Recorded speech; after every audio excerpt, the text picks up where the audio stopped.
Brothers and sisters, today we celebrate Quinquagesima Sunday, the Sunday right before Lent. In the Eastern Orthodox calendar, Quinquagesima Sunday is the Sunday of forgiveness, also called Cheese Fair Sunday, when the Orthodox faithful, they put away all dairy products. The previous Sunday, Sexagesima, was the Sunday of Judgment, or Meat Fair Sunday, when they put away flesh meats, and they abstained from flesh meats until Pascha or Easter. Now, the Orthodox calendar is 1 week off from the Catholic calendar, largely because the Julian versus Gregorian calendar. There's kind of a story behind that. I'm not getting into right now. It's a bit off, so this week is actually Sexagesima for the Orthodox, Quinquagesima for us. And this coming Wednesday is Ash Wednesday. It celebrates the end of what this week has taught me to call the Epiphany/Septuagesima season. I'm going to explain that towards the end of this talk. We come to the end of Carnival. We come to the end of Mardi Gras. We come to the end of the celebrations where we say goodbye to me, goodbye to joy, goodbye to happiness. Goodbye to the happiness that came at Christmas when the Son of God manifested in human form. And hello to the time of fasting. Hello to the time of penance. Hello to the time of sadness and sorrow and sackcloth and ashes. The ashes which will be symbolized on Wednesday. The ashes themselves being a symbol of death. A reminder that we ourselves are mortal and that we too will die someday and face our Maker. And so we come to the transition point. And at this transition point, we are given the messages. The Catholic Church gives us the message of Christ, the true Abraham. Because we read the story of Abraham being told to sacrifice Isaac in the divine office this morning at Matins. The Lutheran Church looks at the gospel and tells us that this Sunday has a theme of Christ alone, the doctrine of Christ alone, one of the 5 solas of the Protestant Reformation.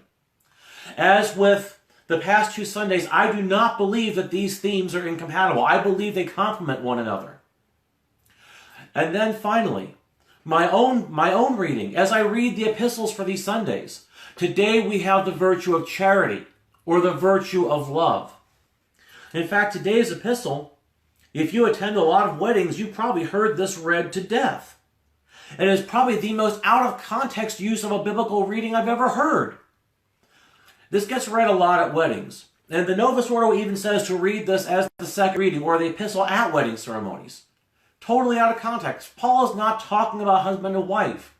You want that? Go read Ephesians, where he talks about the bond between husband and wife being a parallel for the bond between Christ and his church. If you want to hear about marriage, go read Genesis 2, where Adam and Eve are made as one flesh. Instead, this talks about the theological virtue of charity, not the love between husband and wife, not the love between the married couple, but the virtue of charity that we should show to all people. Remember when I've said that the 3 keys to effective prayer are love for God, love for self, and love for neighbor. Paul right here is talking about, I want to say all 3 of these, but the text specifically says love for neighbor.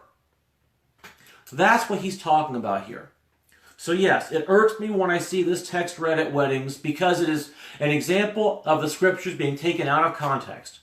If we are going to accuse various cults or various sects or various other groups of taking the book out of context, then we have an obligation not to do the same thing. Are you with me? Can I get an amen?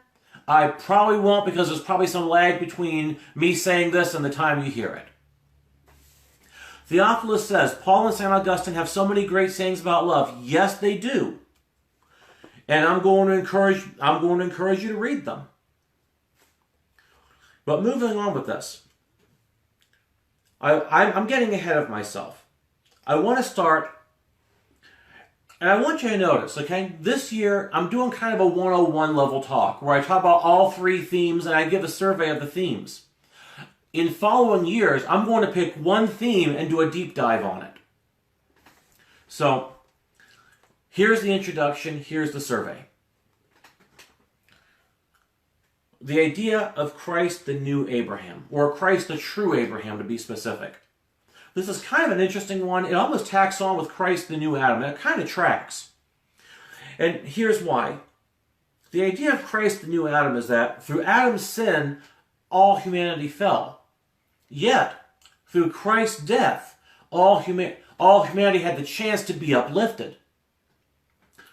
Now let's look at Abraham. If you actually read what the Bible says about Abraham, he was not a virtuous person. He was not a righteous person. Abraham was blessed with land, with servants, with cattle. Do you know how he got them? How Abraham actually got land, servants, and cattle? It wasn't because God just said, here, have all this stuff. Because I love you, you're my righteous servant. Nothing like that. No, Abraham was a pimp. And even more so, he pimped out his own wife. Here's what he would do. And this is in the book of Genesis. Don't take my word for it. Go look at it yourself. He would go into various lands, into various nations, and he would tell the rulers that, no, this is not my wife, this is my sister. The thought being, she's so beautiful that if they knew she was my wife, they'd kill me to take her. So he'd go say, no, this is my sister. The ruler of said land would say, wow, she's hot. Dude, what do you want for her? And so the leader would take Sarai, Abraham's wife, to his bed. Yes, and Theophilus says this happened in Egypt. Yes, I'm thinking exactly Egypt is one of the places. There were a few others. So anyways, what would happen is, okay, and then in exchange, the ruler would give Abraham servants, land, and cattle. Well, eventually God would send some kind of misfortune on this ruler. And the ruler would say, oh no, what have I done? Abraham, dude, take your woman back and keep everything I gave you. This just isn't worth it. And that's how Abraham became rich in servants, land, and cattle. This isn't prosperity gospel.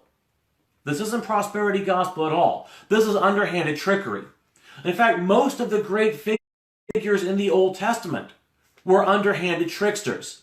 They were manipulators, they were connivers, they were hypocrites. Look at King David, for example.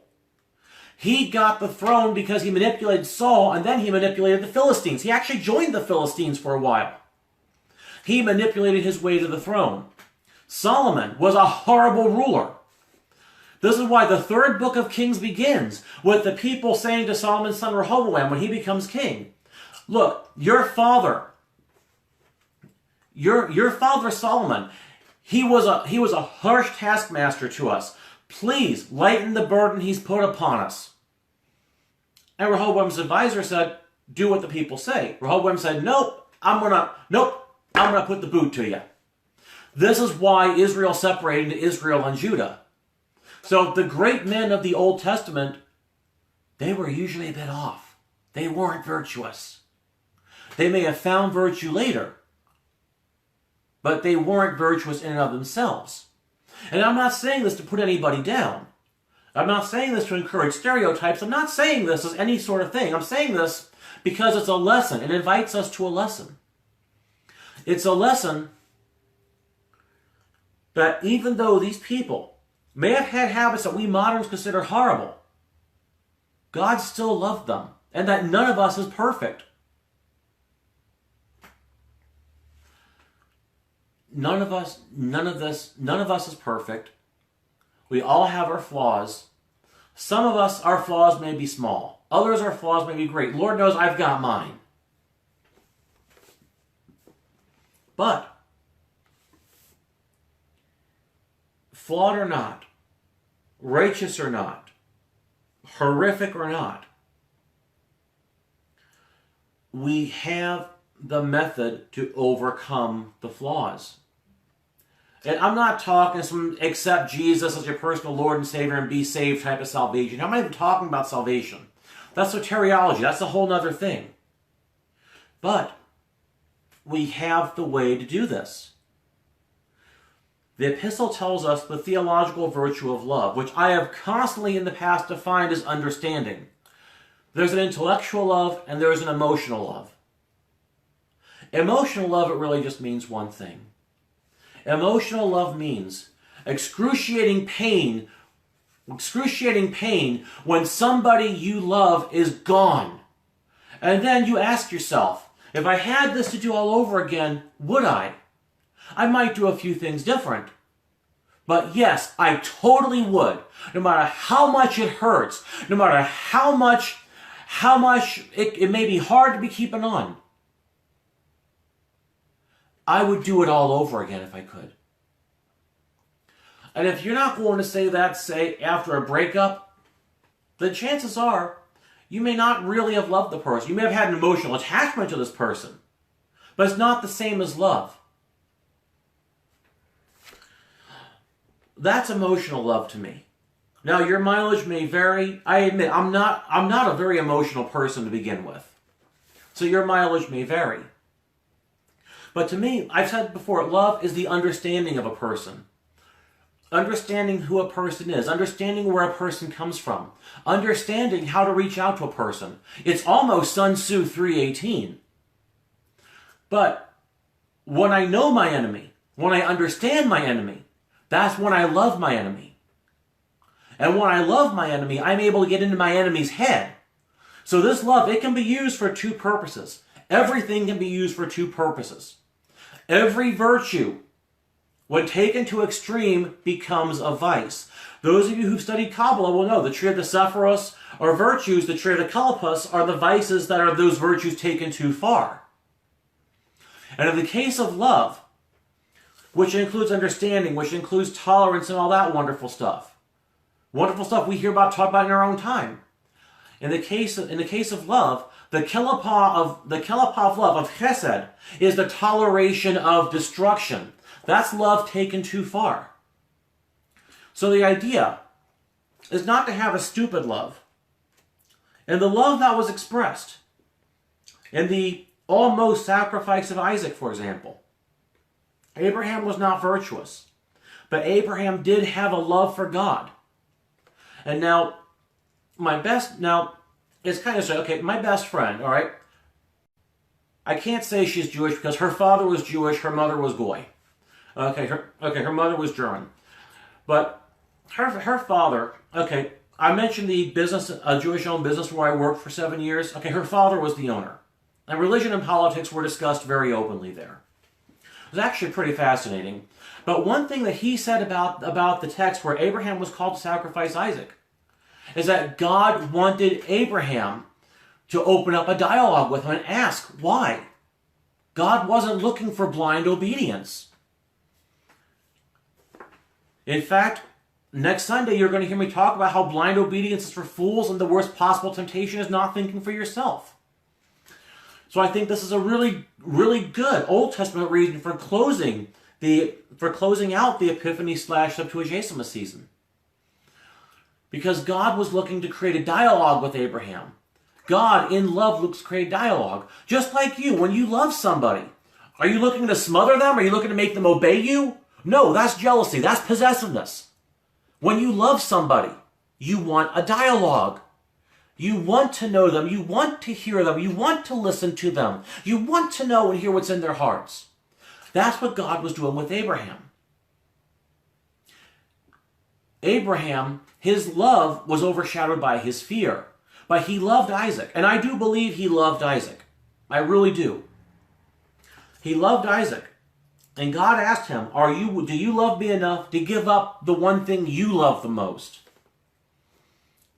Abraham was about to, and God stayed his hand because God loved both of them. But the dialogue, this is the part that is never talked about in Christian teaching. Because the very next verse or two says, because you obeyed me. That's an important thing to consider. Obedience out of love versus obedience out of fear. And someday we're going to talk about obedience, probably the 10th Sunday after Pentecost, when we talk about the Pharisee and the publican, virtue signaling, concupiscence, basically the inner Pharisee and inner publican within both of us, and so on. That's going to be a great Sunday for talking about. I may talk about it earlier, depending on how the readings strike me in a given week. So, Christ the new Abraham, whereas Adam, by one mistake, brought the world into ruin, and Christ basically fixed that mistake, giving the individual the opportunity to overcome that ruin. This has been understood in the context of Christianity as mystery religion, which Christianity very much is. That's the element that became lost as the Christian church became institutionalized, and towards the late 4th century, where it became the religion of the empire and everybody had their children baptized. So the mystery part was lost as a common praxis, though the mystery element is still very much there. So that's Christianity's mystery religion. Now Christ is as the true Abraham, whereas Abraham was to sacrifice Isaac. So Christ sacrificed himself. This is the prophecy that we have in today's gospel, where Jesus says, the Son of Man will be delivered up, mocked, treated shamefully and spit on, scourged and killed, and will rise again from the dead. And then the miracle of the blind man. The blind man who now sees and is grateful for his vision. I haven't gotten any of the magical stuff yet, have I? I'm not sure that I'm going to, but I am going to get to something. So, what we have is Abraham's love, which was vindicated.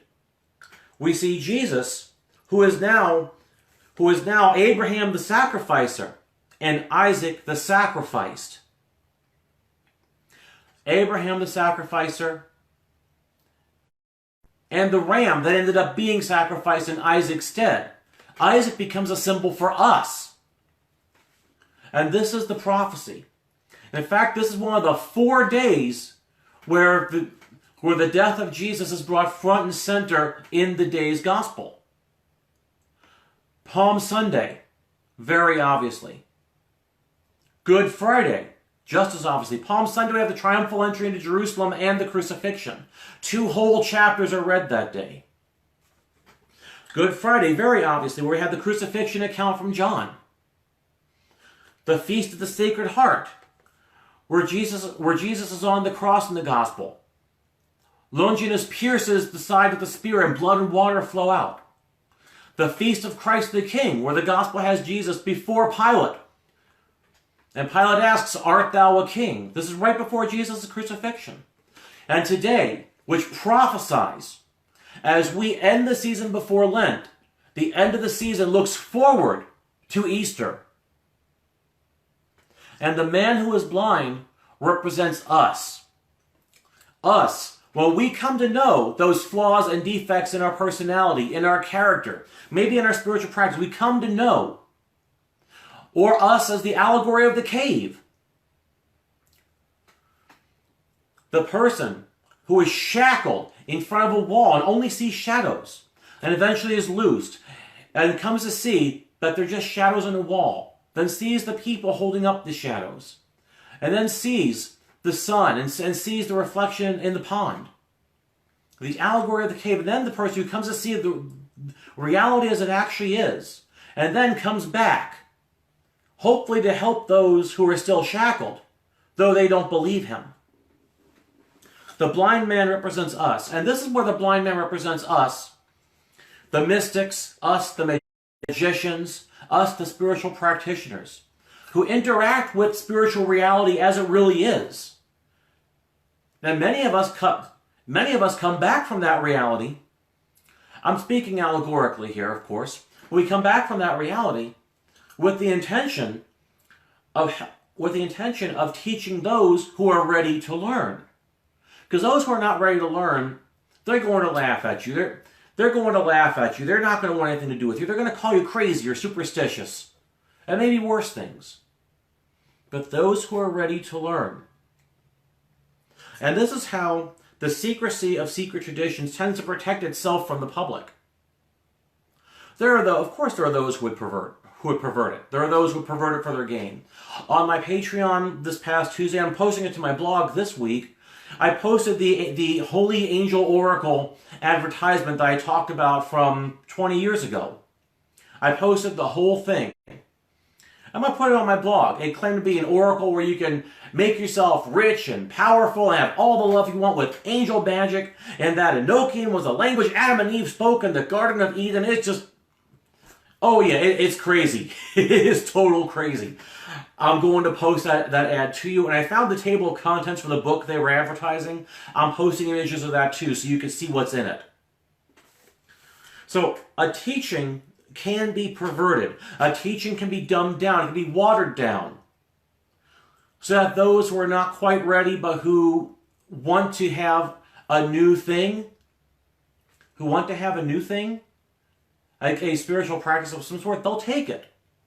It may become a trap for them, or it may become a gateway to something better. But the secrecy of the actual tradition protects itself. Consider how many New Agers there are out there versus how many Grimoire magicians are out there. Do a simple numbers comparison. I mean true Grimoire magicians, like the Talisman McKnight variety. There aren't that many. So what happens?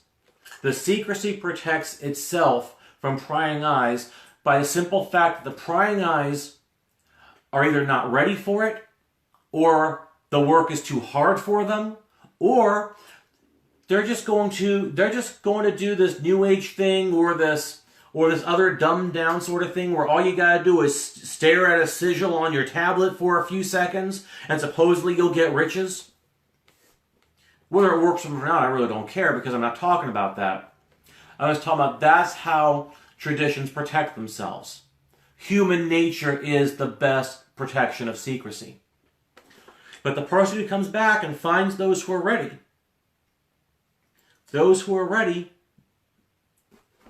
they advance and they learn, and they in turn also come back, and they do their part to outreach to the world. And that, in there to me, is the mystery of Christ the new Abraham, the mystery of the sacrificer and the sacrificed, and the mystery of the blind man who was just made to see.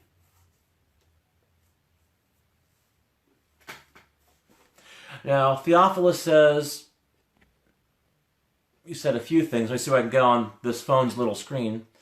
How the naysayers, i.e. Pharisees, I'm going to edit quickly, the Shammite Pharisees, there were two sects of Pharisees, told Jesus that these children, and as calling you the son of David, then Jesus had babies and would cry out perfectly in the name of the Lord. How these people are quick to say it is superstition. And that's a good example. In fact, that's an example I'm going to save for Palm Sunday when we talk then. I'm going to save that and sit on it. So, Theophilus, I'm going to make you a promise. If I don't mention it within the first 5 minutes of talking on that day, please be quick to point it out to me. Because when I get up here and talk, it's just stream of consciousness. As I say, the first thing that comes in my brain is what goes out my mouth. So, help me stay on track that day. Are we cool?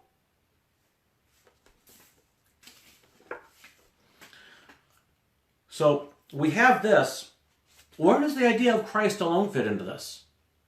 The idea of Christ alone fits into it in that in the Christian tradition, it is through Christ's death on the cross alone that we are given the opportunity to overcome our flaws and our defects. We're given the opportunity for spiritual helps. And again, this fits in the context of Christianity as mystery religion. Mystery religions, mystery traditions, they have a few threads in common. I talk about this in chapter 2 of The Magic of Catholicism. The world is somehow fundamentally flawed. Whether it's through original sin, or whether it's through collective ignorance, or whatever. The world is somehow flawed and steeped in darkness. There is a way. Some God or some entity or some teacher came and gave us a way to overcome this darkness. Excuse me, wish I had some water right now. And only through joining our mystery school will you find the solution. mystery schools in general tended to have that type of focus. That's what the mystery religions tended to teach. Maybe not only through joining us, but through joining us we have a solution, or we have the only solution. They differed from sect to sect. Christianity's take was, we have the only solution, rather than we have one of many solutions. This is why Christianity was persecuted by the Romans. First, because it was seen as a betrayal of one's ancestors. Second, because it was hostile to the state. The state's take on it was, okay, fine, as long as you burn one tiny grain of incense to the emperor's divinity, you can pray to whatever gods you want. It was called the Pax Deorum.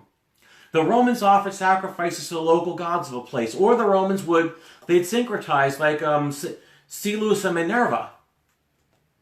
The Romans would syncretize. Again, Pax Deorum, the peace of the gods.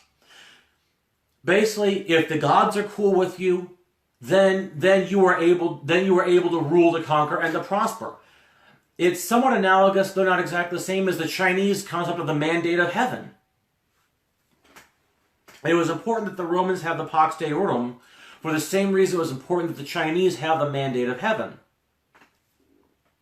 Actually, I do find the relations and the interaction between those two empires quite fascinating. And it's not something that you hear about in school. It's not something that gets talked about, because it was kind of spotty and splotchy. But just as a side note, it's something Sino-Roman relations is something I find fascinating. I may talk about it sometime.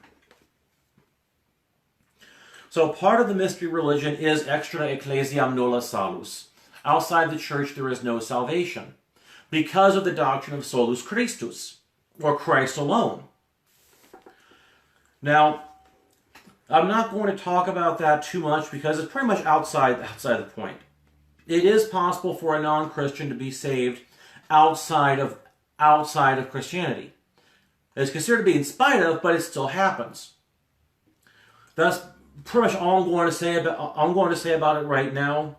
If you take a look through your Ott and your Denzinger, you'll find the references yourself. I'll put those together sometime. Now, so the mystery is not just that Jesus saved us, Jesus gave us the opportunity to access spiritual technology. The mystery is also that we ourselves become the little Christ. Now, you had said the priest is the alter Christus. The person who speaks, the person who has the indelible mark on his soul that gives him the power to change bread and wine into the body, blood, soul, and divinity of Jesus, who speaks in the person of Christ with the authority of Christ at the altar. But each of us is a little Christ. More specifically, each baptized Christian is a little tabernacle. And this is where we get into what I call the holy pregnancy. At baptism, we become pregnant with Christ. The first joyful mystery of the Rosary, the Annunciation, we find that my interpretation of that mystery really plays in what I'm about to tell you. We become pregnant with Christ. Through our virtuous thoughts, through our virtuous acts, we bear fruit. We have babies as a result of that pregnancy. And the paradox is that we become even more pregnant with Christ's grace, energy, love, and power. As we manifest Him, so we are filled with Him.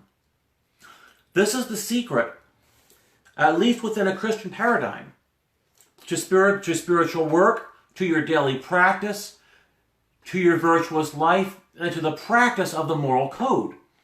As you act Christ-like, as you think Christ-like, as you speak Christ-like,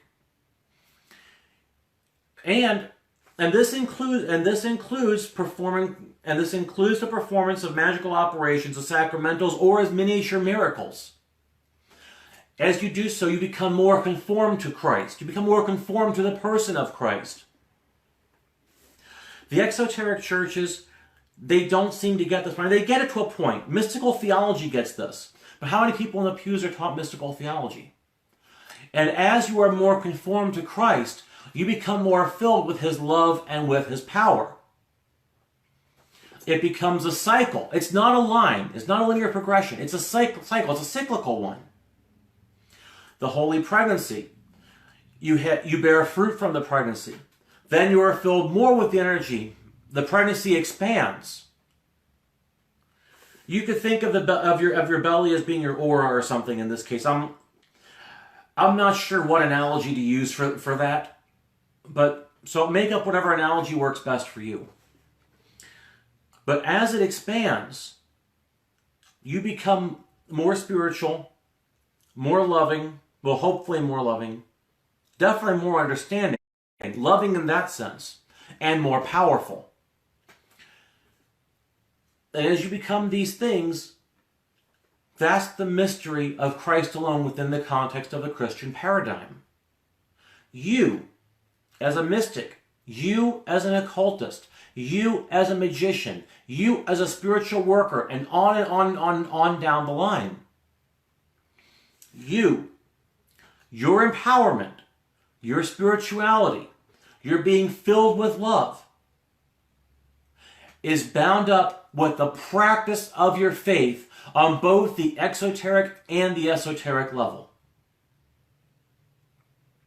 Theophilus says marriage is a wonderful sacrament in the mysteries of magic and religion. It is so interpersonal. And yes, it is. In fact, maybe today's epistle can be connected to matrimony after all in that sense. Though in the exoteric sense, I'm standing by what I said about being a misapplication. So, my question for you is, what are you doing?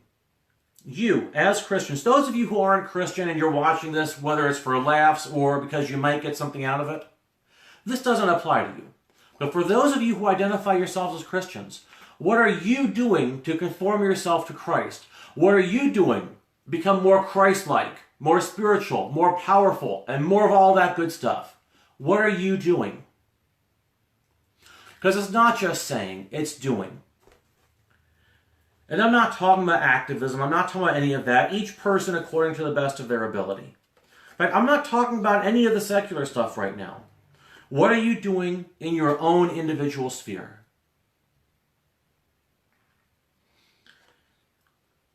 For some of us, it starts with the rosary.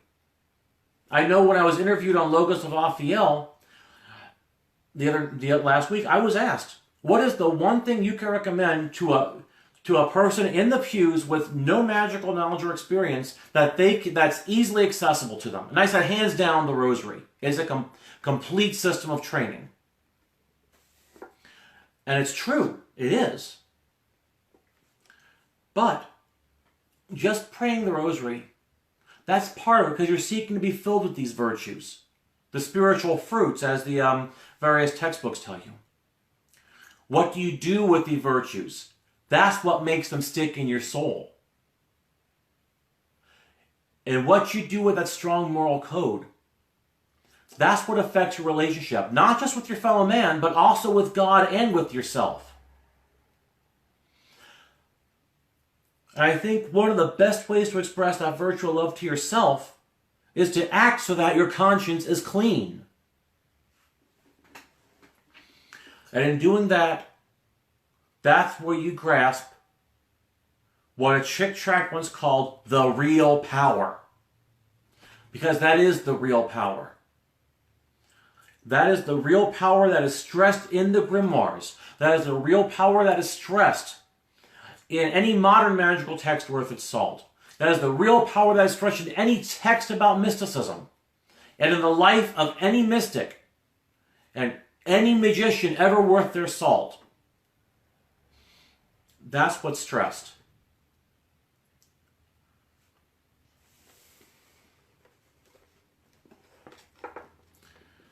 Naomi says, overcoming my demons and looking to improve myself in order to serve others and keeping hold of faith. Actually, Naomi, you made a Facebook post today about overcoming your demons and how one of the worst is silence. Please tell me you're going to do a video about that because I would love to hear your take on it. Please tell me you'll do a video.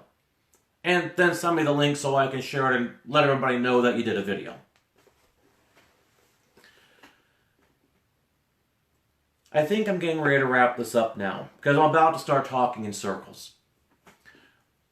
So, as we conclude the season of Epiphany / Septuagesima, I want to include a few final thoughts about the season, a few final thoughts about the virtues, and a few final thoughts about the themes, if you'll indulge me. I've said that I'm coming to see Epiphany and Septuagesima not as two different seasons, but as one continuous season. The reason for this is I look at the Gospels. On the Feast of Epiphany, Jesus is shown to the world. The Feast of the Circumcision, Jesus is shown for the first time to the Jews. The Feast of Epiphany, Jesus is shown for the first time to the Gentiles, who are the much larger portion of the world's population. The first Sunday after Epiphany, whether the Feast of the Holy Family or even the readings that existed before the Feast of the Holy Family, the Gospel's the same. On the first Sunday after Epiphany, we have Jesus being lost and then found in the temple. And by analogy, this is Jesus, who is lost by those who were looking for him but didn't see him, and then found by those sincerely seeking him. And then, the second, third, and fourth Sunday after Epiphany, we have Jesus' miracles. The fifth and sixth Sunday after Epiphany, we have Jesus giving parables. In Septuagesima, we have Jesus still giving parallels. There's no cutoff. Like in Orthodoxy, you have a cutoff between the 4 Sundays of pre-Lent versus the time after Theophany or Epiphany. But it's a continuity of the Gospels, which shows that before Septuagesima took the color purple, it was originally part of the post-Epiphany season. It's a continuity where Jesus gives another parable, then another parable, and then the season ends with the prophecy of the cross and the miracle of the blind man. This tells me it's one continuous season. It's one continuous theme. And the words Septuagesima, Sexagesima, and Quinquagesima were just slapped on these last 3 Sundays with purple vestments. I mean, if the Novus Ordo Church had come out and said this in the Canonarium Romanum, I actually would have agreed with their reasons for abolishing Septuagesima. But they didn't come out and say it. They simply said, the people can't pronounce it. Yeah, whatever. So, from there, I think this is just the tail end of one season. And as the season itself progressed, we saw a progression from the joy of the Magi adoring the Christ, to the joy of the miracles, the overcoming of fear, the parables of the sower, the parable of the laborers in the vineyard, to the prophecy of the cross. It's a fitting ending to this season. And the last 3, which tell us the virtues of faith, of hope, and of charity, as we can see from reading the epistles of these feasts. They give us a compass to guide ourselves through the next season, to guide ourselves through what I think Philip Thadiker referred to as the dark side of the moon, referring to the season of Lent. Because we're going to the dark side over the next 6 or 7 weeks. We're going dark. And in that darkness, we'll have patches of light. But this will be the opportunity to navigate our inner selves, to navigate those flaws, those imperfections, those craptastic personality quirks we may have, and to overcome them physically, to overcome them mentally, to overcome them emotionally, and overcome them spiritually. That by developing our spirituality, and I will tell you that the Lenten fast is a great way for increasing yourself spiritually. But in increasing our spirituality, increasing our love, increasing our power, increasing ourselves as beings of light, which eventually is what we are or what we will be. What did Yoda say to us? Luminous beings are we, not this crude matter. It is up to us to become these luminous beings. As the Catechism tells us, we shall become, as it were, gods. The Catechism itself says that. The only thing in our way is ourselves. And the next 7 weeks, we're going to talk about overcoming ourselves as we navigate the darkness of the human psyche. I invite each and every one of you to join me for this journey.